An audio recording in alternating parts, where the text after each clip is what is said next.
राजहंस प्रकाशित वावटळ पेराल तर वादळच उगवेल. मूळ लेखक मिशाएल ल्युडर्स, अनुवादक वैशाली करमरकर. www.rajahंसप्रकाशन.com या वेबसाईटवर हे पुस्तक उपलब्ध आहे आणि तुम्ही ते घरपोच मागवू शकता. लवकरच राजहंस प्रकाशनाचे मोबाईल ॲप्लिकेशन आपल्या भेटीला येत आहे. आपल्या सर्व अपडेट्स आणि बातम्यांसाठी राजहंस प्रकाशनाचे फेसबुक पेज लाईक आणि फॉलो करा. तसेच यूट्यूब चॅनलला सबस्क्राईब करा. धन्यवाद. नमस्कार, मी शशांक जागीरदार. राजहंस प्रकाशनच्या गोष्ट राजहंसी पुस्तकाच्या 3ऱ्या शीर्षकाचं आम्ही सुरुवात करीत आहोत. मी तसा राजहंस प्रकाशनचा बऱ्याच वर्षापासूनचा वाचक आहे आणि दादरच्या राजहंस प्रकाशनला जानेवारी महिन्याच्या सुरुवातीला मी गेलो असताना एक पुस्तक मला दिसलं, वावटळ पेराल तर वादळच उगवेल. या शीर्षकाने मला बरंच झपाटून टाकल्यासारखं झालं. म्हटलं हे काय जरा बघावं, म्हणून मी नेहमीप्रमाणे काही पानं चाळली आणि 3 पानं तिथेच वाचली आणि म्हटलं बापरे, केवढा आवाका आहे. त्याच्यामुळे पुस्तक पटकन विकत घेतलं आणि जानेवारी महिन्यातच वाचून संपवलं. आणि मग त्यानंतर त्या विषयाबद्दल मी फार आवडी निर्माण झाल्यात आणि मी माझ्या नातलग आणि मित्रांना ह्या पुस्तकाच्या 5 प्रती वाटल्या. त्याच्यामुळे मग मला कॉन्टॅक्ट झाला वैशालीताई करमरकरांशी. तर आता करमरकर मॅडमला मला विचारायचं आहे की मॅडम, हे तुम्हाला पुस्तकाचं शीर्षक कसं काय सुचलं? नमस्कार. पुस्तकाचं शीर्षक हे मूळ जर्मन शीर्षकाशी पूर्णपणे नाते सांगणारं शीर्षक आहे. ही खरी एक बायबल मधली उक्ती आहे. फक्त त्याच्यात लेखकांनी एक असा बदल केलाय की अशा वावटळी पेराल तर वादळच उगवेल.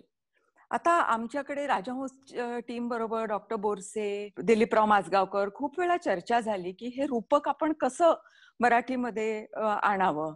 पेराल तर उगवेल असं म्हटलं तर त्याच्यामध्ये जरा सृजन हा जास्त मोठा मुद्दा येतो आणि इथे सृजन म्हणजे सकारात्मकतेकडे पुस्तक जात नाहीये, तर हे ध्वस्ताचं चित्रण करत आहे. म्हणून तो विचार मागे पडला. मग असं वाटलं की ठिणगी आणि वणवा अशा पद्धतीचं काहीतरी करावं का. आणि मग शेवटी आमचा निर्णय झाला की नाही, आपण ह्या अशाच पद्धतीने जसं जर्मन शीर्षक बोलतं आहे त्याच पद्धतीने आपण म्हणूया की वावटळ पेराल तर वादळच उगवेल. अशी ही छोटीशी त्या शीर्षकाची कथा आहे. पण तुमचा प्रश्न अगदी साहजिक आहे, कारण प्रत्येक अनुवादाची सुरुवात शेवटी शीर्षकातनं होत असते.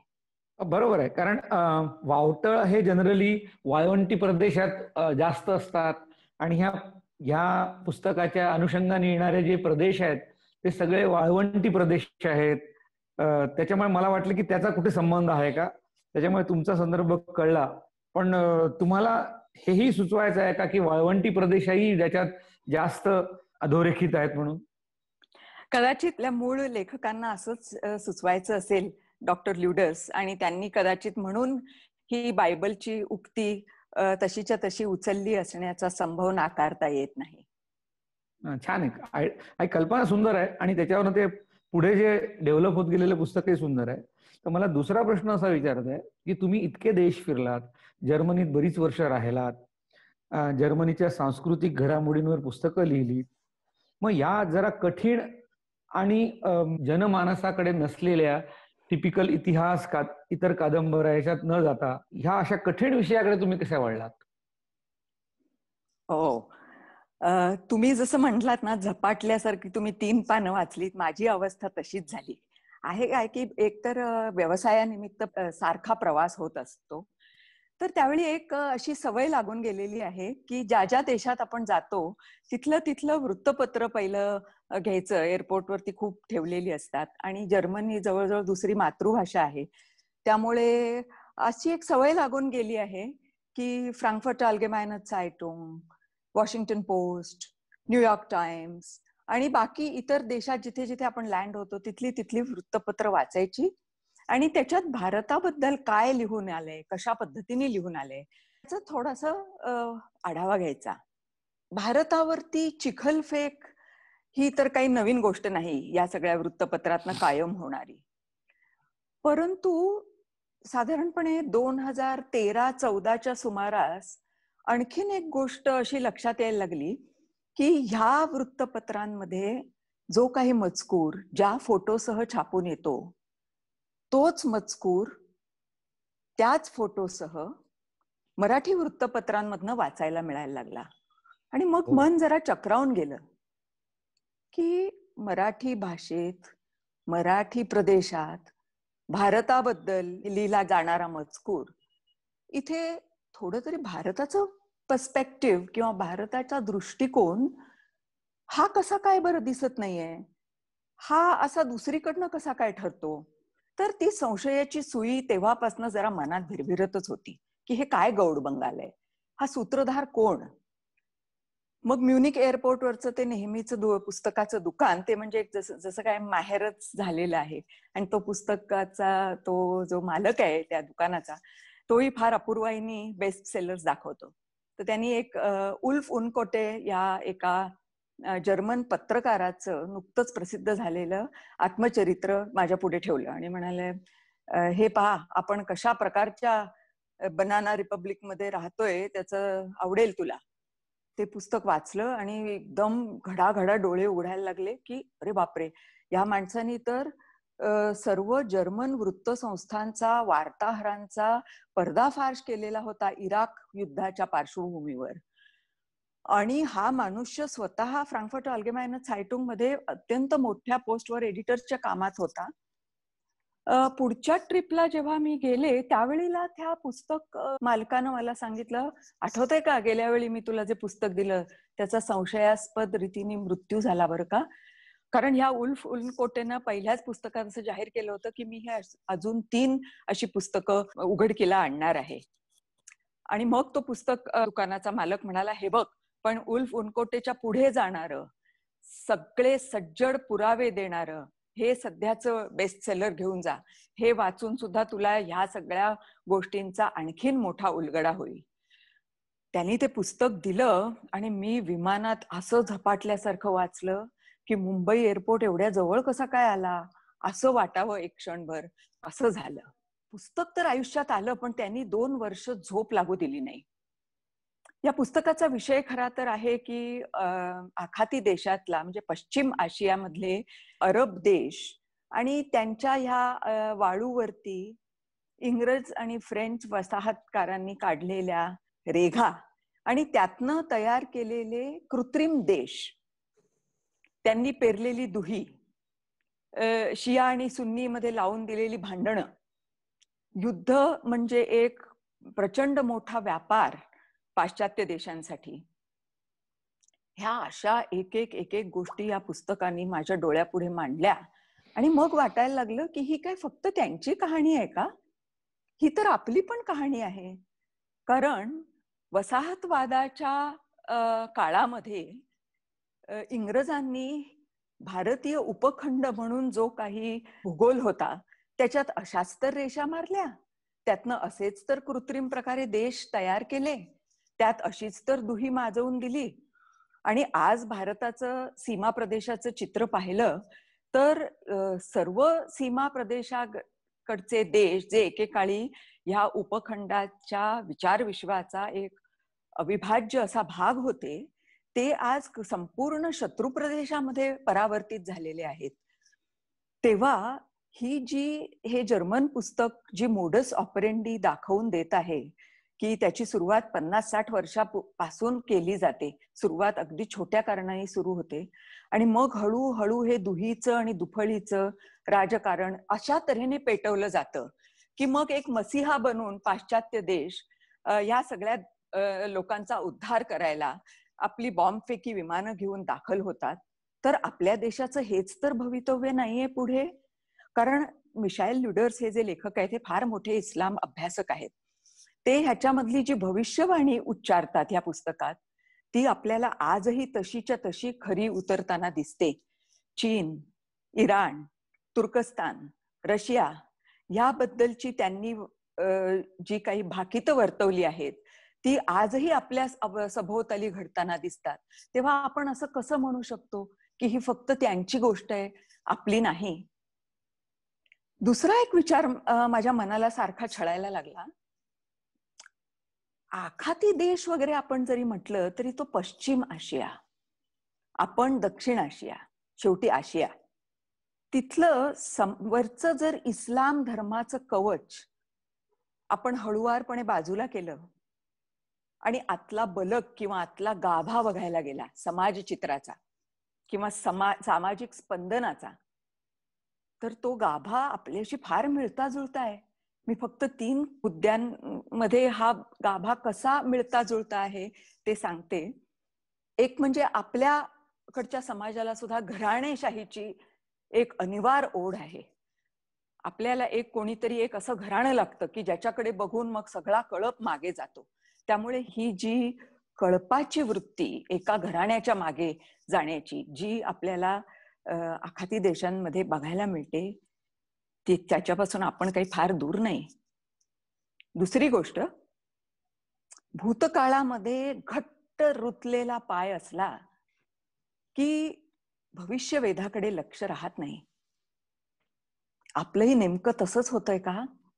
आपण आपल्या गौरवशाली इतिहासामध्ये किंवा गुलामीच्या इतिहासामध्ये इतके आपले पाय रुतले गेलेले आहेत की आपण पुरा भविष्यवेध आपण विसरतोय का?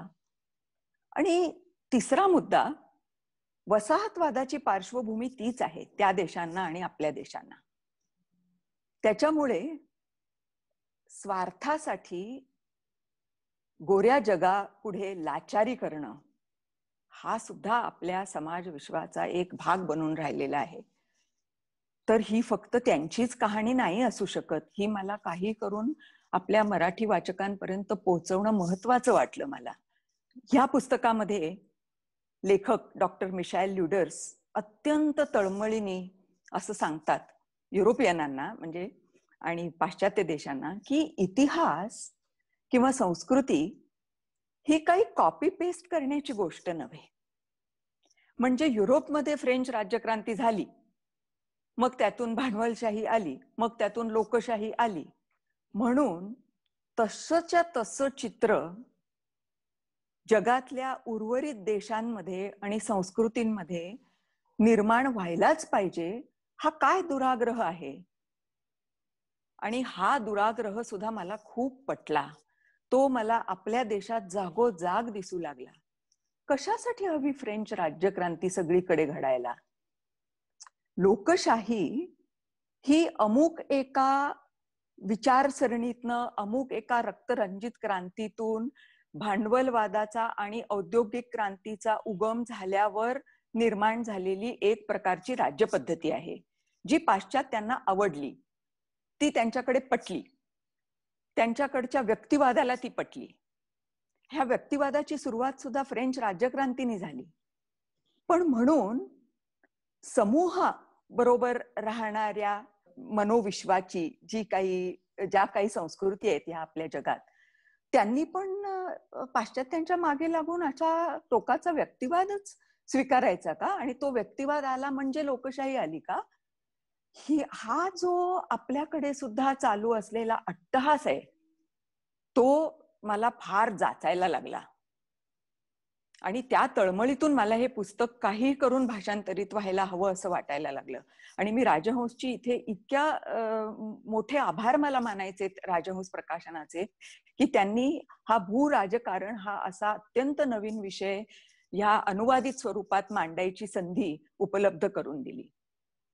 हे पुस्तक आपल्याला आणखीन फार सुंदर तऱ्हेने समजावून सांगतं. आणि हा एक पाश्चात्य इतिहासकार आहे बरं का, आणि या माणसाचा प्रचंड मोठा अभ्यास आहे. आणि तरीही हा पाश्चात्य इतिहासकार विचारवंत स्वतःच्या संस्कृतीबद्दल असं म्हणतो की आपल्याला युद्ध का हवी हा सुद्धा आपण आता विचार करायची वेळ आलेली आहे.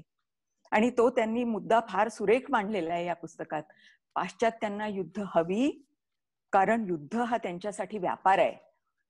त्याच्यामुळे इराक, इराण आणि त्याच्यानंतर आलेली लिबिया, सिरिया, आता चालू असलेलं युद्ध, इस्रायल, पॅलेस्टाईन, ह्यामध्ये काय प्रमाणात अमेरिका आणि तिच्या कच्छपी लागणारे युरोपियन देश श्रीमंत झाले त्याचा पूर्ण हिशोब या पुस्तकाने मांडून दाखवलेला आहे. हे जे सारखं दुही दुफळीचं राजकारण, जे रोमन उक्ती आहे की फोडा आणि झोडा, ती अजूनही किती मोठ्या प्रमाणावर वापरली जाते आणि त्याच्यामुळे हरेक देशाच्या स्वप्रतिमेचं खच्चीकरण कसं पद्धतशीरपणे 50-50, 60-60 वर्षापासून केलं जातं, हा सगळा आपण सर्वांनी फार फार विचार करण्यासारखा मुद्दा आहे असं मला वाटलं. आणि ह्या सगळ्या कारणांमधून मला पुस्तकाचा अनुवाद करावा आणि ह्यात हा पाश्चात्य विचारवंत, जर्मन विचारवंत जे काही आपल्या सगळ्यांना जागं करू पाहतोय आहे आणि तो या ठिकाणी सगळ्या जगाच्या समुदायाला उद्देशून म्हणतो आहे की जागे व्हा, हे सगळं राजकारण, भूराजकारण ओळखून घ्या आणि खाल्ल्या ताटात छेद करू नका. हे मला फार महत्वाचं वाटलं. तर ही सगळी कारणं आहेत. धन्यवाद. तुम्ही त्याचं विश्लेषण पण केलं, कारण काही मुद्दे मला तुम्ही म्हणत असताना पटत गेले की ही जी घराणेशाही तुम्ही म्हणालात, भूतकाळाकडे लक्ष देणं म्हणालात, ते पण फार गमतीशीर आणि दुर्दैवाने आपल्याकडे पण तेच दिसतं. घराणेशाही आहे, भारतातच नव्हे तर आजूबाजूच्या देशांमध्ये आहे. दुर्दैवाने चायना आणि कोरियामध्ये सुद्धा तेच दिसत आहे. रशियात पुतीन तर आजन्म राष्ट्रपती झालेले आहेत, म्हणजे त्यांच्या पुढे कोणी नाहीच का, हे स्वतःला देवाच्याही पुढचे मानायला लागले आहेत. आणि इतकंही करून आपण भूतकाळातल्या अशा गोष्टीत रमतो आहे की ज्याचा आजच्या घडीला अर्थ नाही उरत. म्हणजे आजची तरुण पिढी, जी माझी मुलं वगैरे म्हणतात की सगळ्या बाबतीत आम्ही का भूतकाळात जायचो, सगळ्या बाबतीत आम्ही का घराणेशाही मानायची. तर इथून हा मला आता मुद्दा तुम्ही म्हटल्यानंतर पटायला लागला. तसंच आणखीन तिसरा प्रश्न असा विचार आला मला की तुम्ही म्हणालात की ते पुस्तक जर्मनीतलं ओरिजिनल पुस्तक आहे, तुम्हाला जर्मन भाषा खूप चांगली येते, तर तुम्ही त्याचं मराठीत जे भाषांतर केलं तेव्हा मी वाचताना मला हे लक्षात आलं की तुम्ही इतके चपखल आणि सुंदर शब्द वापरले आहेत त्या जागी बसणारे. कारण काही अनुवाद करणारे फार भयानक शब्दशः अनुवाद करतात आणि त्याचा फार अनर्थ होतो, हेही पुस्तकं वाचली येत नाही. पण तुमच्या पुस्तकाच्या लिखाणात मराठीचं इतकं चांगलं आणि सोपं, अवजड शब्द न वापरता सोपं तुम्ही लिहिलं, तर ते करताना तुम्हाला काही अडचणी नाही आल्या का? तुमच्या या कॉम्प्लिमेंट बद्दल खूप खूप धन्यवाद. पण मी अगदी मोकळेपणाने तुम्हाला सांगू इच्छिते, असे जर ते तुमच्यापर्यंत पोहोचलं असेल तर त्याचा मला सगळ्यात मोठा आनंद आहे. एक जर्मन विचारवंत म्हणाले आहेत भाषांतर शास्त्राबद्दल किंवा अनुवाद शास्त्राबद्दल लिहिताना की अनुवाद करणं म्हणजे 2 धन्यांची चाकरी करण्यासारखं आहे आणि त्यातली दमछाक फार मोठी आहे. आणि परंतु मी एक सांगते, ही चाकरी मी फार आनंदाने केली, कारण जर्मन भाषा आणि मराठी भाषा या 2 आवळ्या जवळ्या जुळ्या बहिणी डोक्यात सदैव हातात हात घालून वावरत असतात आणि त्यांच्या तोरड्यांचा छुमछुमाट इतका मोहमयी आहे की त्यांच्या त्या दोघींमधला एक तऱ्हेची पूल बांधणी का होऊ शकत नाही, असा एक सारखा मनात विचार घोळत असे. दुसरी गोष्ट अशी की एक 12 वर्ष मी एका जर्मन विद्यापीठाच्या बरोबर भाषांतर शास्त्रावरचा एक कोर्स शिकवत होते. तर त्याच्यामुळे युरोपनी अनुवाद शास्त्रावर फार मोठं काम केलेलं आहे. त्याच्यात त्यांनी जी एक स्कोपोस म्हणून जी थिअरी मांडली अलीकडच्या अनुवाद शास्त्रामध्ये, मला असं वाटलं की स्कोपोस थिअरी वापरूनच हा अनुवाद व्हायला हवा. तर स्कोपोस म्हणजे काय? तर स्कोपोस म्हणजे ज्या हेतूनी मूळ भाषेमध्ये हे लिखाण होत असतं, तो मूळ हेतू. डॉक्टर ल्युडर्स यांचा मूळ हेतू काय, ते जर्मन पुस्तक वाचल्यावरती अगदी स्पष्ट कळत होतं. कारण ह्या पुस्तकाला एक सार्वत्रिकता आहे, एक अक्षरता आहे. म्हणजे हे पुस्तक खरंच सगळ्या जगाने वाचण्यासारखं आहे. तर त्याच्यामुळे स्कोपोस थिअरी काय म्हणते, परंतु हा अनुवाद जेव्हा मराठी वाचकांसाठी आपण करतोय, तेव्हा मराठी वाचकांच्या वाचण्याच्या सवयी काय आहेत, मराठी भाषेचा स्वतःचा स्वभाव कसा आहे, ह्या वाचकाची आपल्याला आधी काहीतरी तयारी करून घेणं महत्वाचं आहे का विषयाला हात घालण्याच्या आधी. तर स्कोपोस थिअरी म्हणते की 50% लक्ष अनुवादकाराचं मूळ पुस्तकाकडे, मूळ भाषेकडे असायला हवं आणि तितकंच लक्ष 50% हे ज्याला आपण म्हणतो टार्गेट लँग्वेज, म्हणजे ज्या भाषेमध्ये त्याचं भाषांतर होणार आहे किंवा अनुवाद होणार आहे त्या भाषेकडे आणि तिथल्या वाचक समूहाकडे असायला हवं. तर मी तो तोल सांभाळायचा खूप अटोकाट प्रयत्न करत करत हा अनुवाद केला. मला एक गोष्ट नमूद करावीशी वाटते की प्रत्येक भाषा ही मी एखाद्या व्यक्तीसारखी बघते. एखादी व्यक्ती पूर्णपणे कळायला किंवा ती वाचता यायला कधी कधी एक जन्म पुरत नाही. भाषेचं तसंच असतं. भाषेतले बारकावे आणि त्याला मागे असणारं इतिहासाचं, भूगोलाचं, संस्कृतीचं अस्तर हे कळेपर्यंत कधी कधी एक जन्म जातो. एक गोष्ट चांगली होती की जर्मन भाषेची ही जी प्रकृती आहे ती समजायला मला बराच काळ, 30-40 वर्ष जर्मन भाषेमध्ये अत्यंत खोल जाऊन काम करायची संधी मिळाली. स्वतः लेखक ल्युडर्स हे सदैव माझ्यासाठी ईमेलवरती उपलब्ध होते. ते मला बऱ्याचदा अनेक गोष्टींची जाणीव करून देत. प्रचंड बॅकग्राऊंड रिसर्च करावा लागला एक एक शब्दांचा. जर्मन भाषा आहे ना ती प्रकृतीने अशी घट्ट पिळदार आहे. म्हणजे संस्कृतमध्ये कसे आपल्या संधी असतात ना तसे लांबच लांब संधी आणि कधी कधी एक एक परिच्छेद असणारं भलं मोठं वाक्य, असा हा या जर्मन भाषेचा स्वभाव. असं नेमकं बोलणारा, सूचकता वगैरे नाही.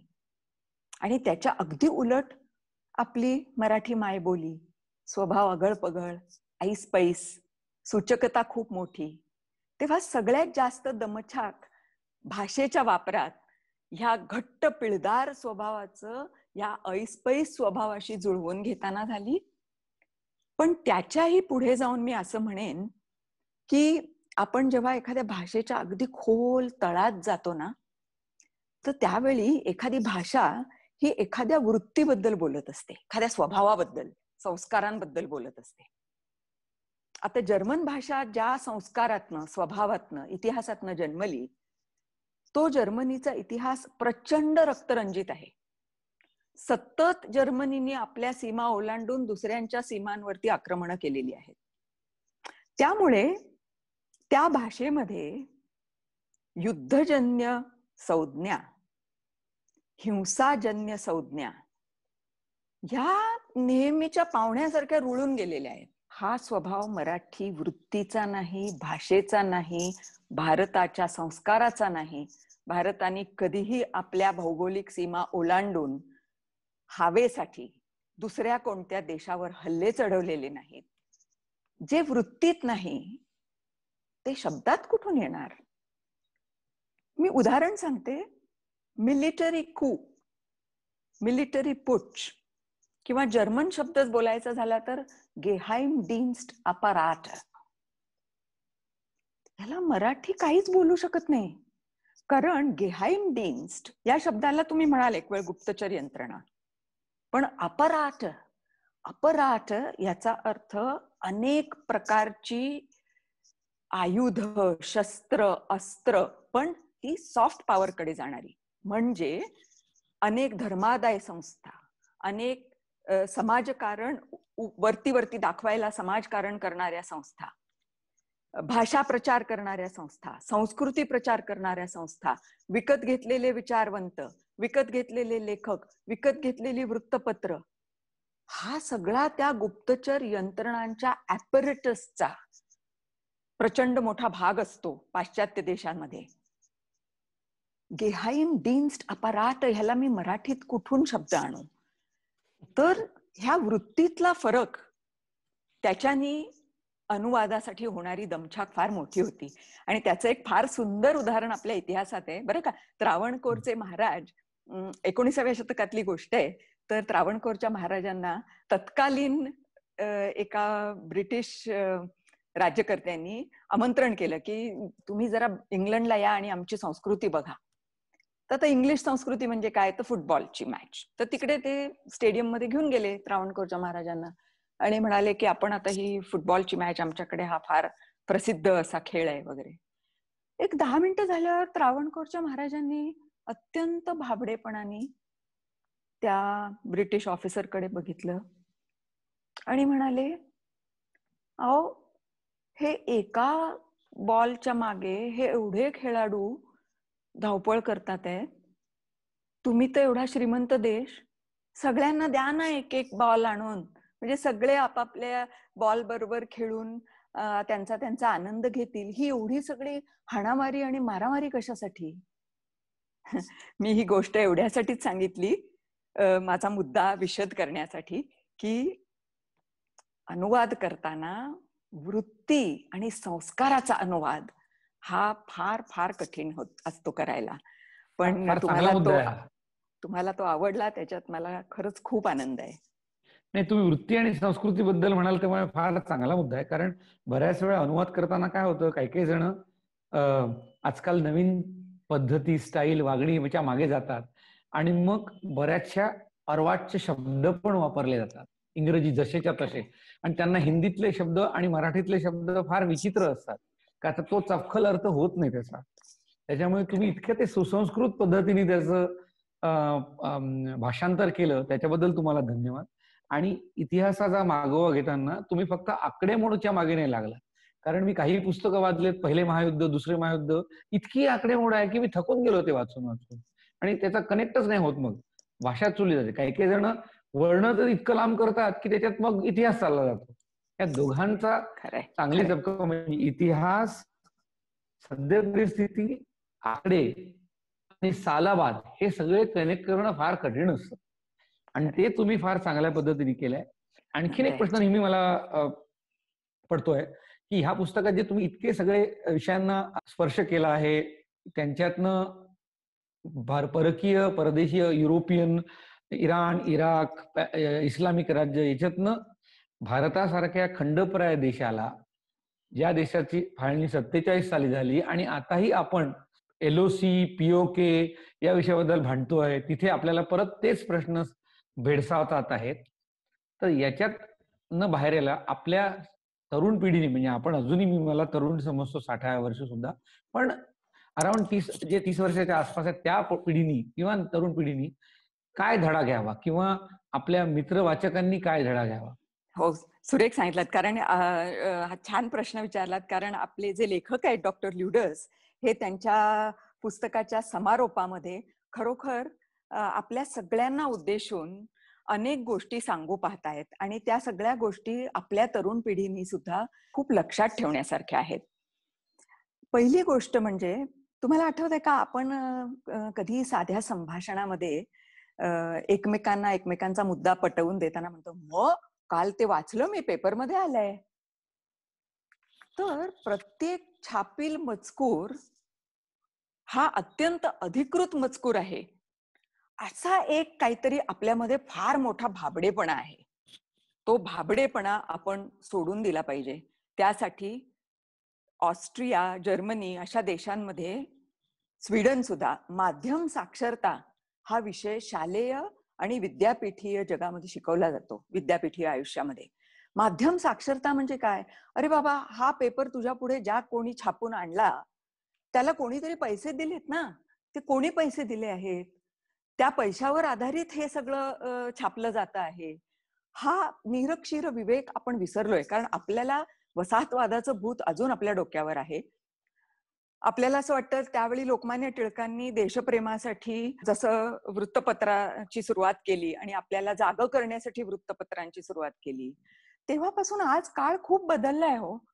तर ही जी माध्यम साक्षरता आहे, ही आपण सगळ्यांनी फार जागृतपणे ह्या विषयावरती विचार करण्याची जरूर आहे. तर साधं उदाहरण सांगते. 2014च्या नंतर वॉशिंग्टन पोस्टमध्ये आपल्या भारताच्या प्रत्येक गोष्टीबद्दल इतक्या मोठ्या प्रमाणात चिखलफेक सुरू झाली.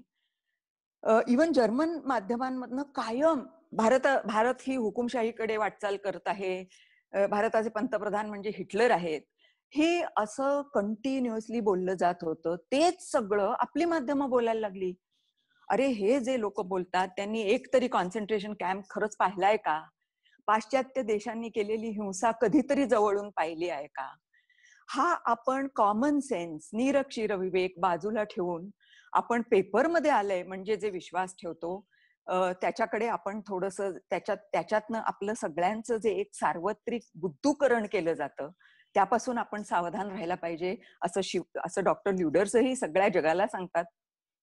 दुसरी गोष्ट एक आपल्या बाबतीत बोलायची झाली तर मराठी किंवा इंग्रजी नियतकालिक आपल्याकडे येणारी पुरवणी कल्चर आपल्याकडे फार येत चाललंय. म्हणजे एकीकडे आपण म्हणतो जागतिकीकरण, एकीकडे आपण म्हणतो विश्वसमूहातलेच आपण एक देश, आणि दुसरीकडे आपण बघतो तर मी जिथे राहते त्यातल्या 15-20 किलोमीटर परिघाच्या आसपास साखळी चोर कुठे झाला, कोणी कोणाचा खून केला, कोणी कोणाला जाळलं, प्रत्येक असे गुन्हे किंवा राजकीय घराणेशाहींमधले रुसवे फुगवे हे ह्याच्यातच आपण रुतून बसणार आहोत का? जर समूहाचा आपण भाग आहोत तर भूराजकारण कुठे चाललंय ह्याच्याकडे जागरूकतेने बघणं हे ह्या पुस्तकातनं आपल्याला नक्कीच हा एक धडा मिळतो.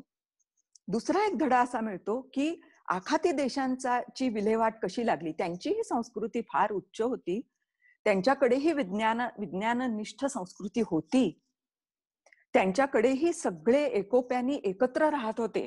म्हणजे कित्येक राजकारण्यांच्या पत्नी, एक जर राजकारणी सुन्नी असतील तर पत्नी शिया होती, असा सुद्धा इतिहास आहे, हे आपल्याला ल्युडर्स सांगतात. तसं असताना आपण हा वसाहतवादाने आपल्याला दिलेला अपराधबोध अजून किती वर्ष मानेवरती व्हायचा आणि का आपल्याला सारखं कमी समजत राहायचं? पाश्चात्यांमध्ये काय आपल्याला वाटतं की वर्गवारी नाही, जातीयवाद नाही, तिथला समाज अगदी एकसंघ आहे. अतिशय चूक आहे. तिथे राहून सजगपणे तिथल्या संस्कृतीच्या मूल्य तळापर्यंत जर झेप मारायची तुमची तयारी असेल तर तिथला जातीयवाद, तिथला वर्गवाद, तिथला वर्ग कलह हा अत्यंत मोठा आणि भीषण आहे, हे आपल्याला ह्या पुस्तकामुळे कळतं. तिसरी गोष्ट की आपल्याकडे एक म्हण आहे ना, गोरी 17 गुण चोरी. तर हा अतिथी देवो भवचा जो अतिरेक आहे आपल्याकडे, त्याच्यामुळे साधा विचार करूया, ऍडम आणि ईव यांच्यात सुद्धा स्पर्धा लावून दिली आहे, आणि त्याच्या उलट आपल्याकडे अर्धनारी नटेश्वर अशी संकल्पना आहे. तेव्हा आपण थोडं आपल्या संकल्पनांनी आपल्याला काय सांगितलंय? स्त्री आणि पुरुष नाही बाबा एकमेकांचे शत्रू, समाजातला गट अ, गट ब, गट क, गट ड हे नाही बाबा एकमेकांचे शत्रू. आपण सगळ्यांनी एकत्रितपणे राहिलं तरच या सगळ्यातनं पुढे ह्या भूराजकारणातनं आपली परिस्थिती सुद्धा दक्षिण अमेरिकेसारखी किंवा आखाती देशांसारखी होऊ द्यायची नसेल, तर आपल्या सगळ्यांना पहिलं स्वतःला समजून घेणं, स्वतःची प्रतिमा बळकट करणं हे फार महत्वाचं आहे. आणि प्रतिमेचा बळकटपणा असं आपण जेव्हा म्हणतो तेव्हा त्याच्यात फार मोठा भाग भाषेचा असतो. माझं काम खूप तरुण व्यावसायिकांबरोबर आणि विद्यार्थी जगाबरोबर खूप काम असतं. बिझनेस लीडर्स बरोबर माझं खूप काम असतं, दोन्ही देशांमध्ये, जर्मनीमध्ये पण आणि भारतामध्ये पण. तर मला बऱ्याचदा वाटतं की आपली भारताची नवीन पिढी ही मातृभाषे विरहित वाढते आहे. त्यांना कुठलीच मातृभाषा नाही, इंग्रजी माध्यमाच्या मागे लागल्यामुळे. बरोबर आहे. ती मंडळी फक्त डेली मिरर वाचण्यापुरती त्यांच्या इंग्रजीच्या सरडेची धाव तेवढ्याच कुंपणापर्यंत पोहोचते. इंग्रजी संस्कृतीचा, इतिहासाचा काटेकोरपणे अभ्यास नाही. दुसरी गोष्ट क्रिटिकल थिंकिंग ज्याला आपण म्हणतो त्या दृष्टिकोनातनं अभ्यास नाही. शशी थरूरांनी आपल्याला सांगितलं तेव्हा आपले डोळे उघडले सगळ्यांचे की इंग्लिश लिटरेचर असा कधी विषयच नव्हता जगात कुठेही. तो वसाहतवादाने आपल्या विद्यापीठामध्ये घुसवला इंग्रजी. आणि त्या भानगडीत आपण आणि त्या भानगडीत आपल्याकडे एवढी मोठी संस्कृतची परंपरा होती हे आपण विसरलो. तेव्हा मातृभाषा विरहित पिढी तयार करणं. मातृभाषा म्हणजे काय शेवटी? म्हणजे आपल्याला आई असणं. आई असणं म्हणजे काय? तर आपल्याला संस्कार असणं, आपला स्वतःचा म्हणून काही विचार असणं, आपली स्वतःची म्हणून काही मूल्य असणं. तर तुमच्याकडे जर मातृभाषाच नाही तर तुमच्याकडे तुमचा स्वतःचा विचार कुठून येणार? हा प्रश्न आपण सगळ्यांनी स्वतःला विचारण्यासारखा आहे. कारण दुफळीचं राजकारण पहिल्यांदा भाषेतून सुरू होतं.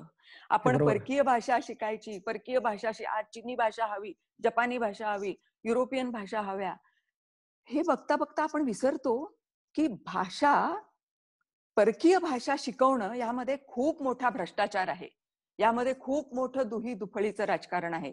यामध्ये स्वस्त मनुष्यबळ परक्या देशात दुहीवर आधारलेलं तयार करणं हे राजकारण आहे, हे आपण समजून घेतलं पाहिजे. आणि सगळ्यात बरोबर. शेवटी परराष्ट्र नीती आजची म्हणजे अनेक उगारलेल्या तलवारींमधनं सावधपणे वाट काढण्यासारखं आहे. बरोबर. तेव्हा अगदी बरोबर. आपले पंतप्रधान 17 वेळा परदेशी का जातात? ही असली नळावरच्या भांडणासारखी माध्यमांनी फेकलेली बुद्धूकरण करणारी प्रश्न न विचारता आपण भारताच्या सीमांबाहेर बघणं, भू राजकारणामध्ये भारताचं असलेलं स्थान आणि बळकट कसं होईल ह्याकडे बघणं, अंतर्गत लाथाळी विसरणं, हा ह्या पुस्तकातनं आलेला फार मोठा धडा आहे. आणि आखाती देशांचं जे ध्वस्त झालं तसं आपलं होऊ नये इतकीच ईश्वरचरणी प्रार्थना आणि ते अनुवादांनी मिळालेलं सगळ्यात मोठं समाधान. जहागीरदार सर, तुमचे आणि राजहंस प्रकाशनाचे मी इथे मनापासून आभार मानते. धन्यवाद वैशालीताई. तुमच्या पुस्तकामुळे माझे स्वतःचे तरी एका विशिष्ट गोष्टीकडे डोळे लख्ख उघडले आणि माझी अशी इच्छा असेल की मी सुद्धा हे कसं पोचवता येईल माझ्या नातलग मित्र आणि वाचक वर्गांकडे, तेही मी बघतोच आहे. तर आपल्या या मुलाखतीच्या निमित्ताने राजहंस प्रकाशनाने या आपल्याला एकत्र आणलं, त्यांचे मनपूर्वक धन्यवाद. आणि तुम्ही असंच लिहित राहा. याच्यावर माझी इच्छा आहे की चांगले व्हिडिओज करा एकेका चॅप्टरवर, म्हणजे लोकांना ऐकता येईल जे वाचू नाही शकत त्यांना. कारण मराठी दुर्दैवाने मराठी माणसं मराठी वाचत नाही, मराठी माणसं मराठी पेपर वाचत नाहीत, मराठी माणसं मराठी सिनेमे वाचत नाहीत. त्याच्यामुळे हे आपलं मराठीतलं दुर्दैव लवकरच जावं खरंय. अशी एक ईश्वरचरणी प्रार्थना करून परत एकदा राजहंस प्रकाशनाने आपल्याला धन्यवाद देतो. तथास्तु. तथास्तु.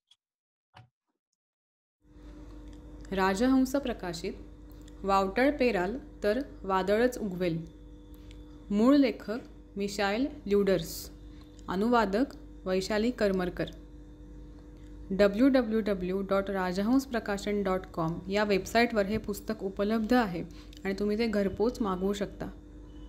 लवकरच राजहंस प्रकाशनाचे मोबाईल ॲप्लिकेशन आपल्या भेटीला येत आहे. आपल्या सर्व अपडेट्स आणि बातम्यांसाठी राजहंस प्रकाशनाचे फेसबुक पेज लाईक आणि फॉलो करा. तसेच यूट्यूब चॅनलला सबस्क्राईब करा. धन्यवाद.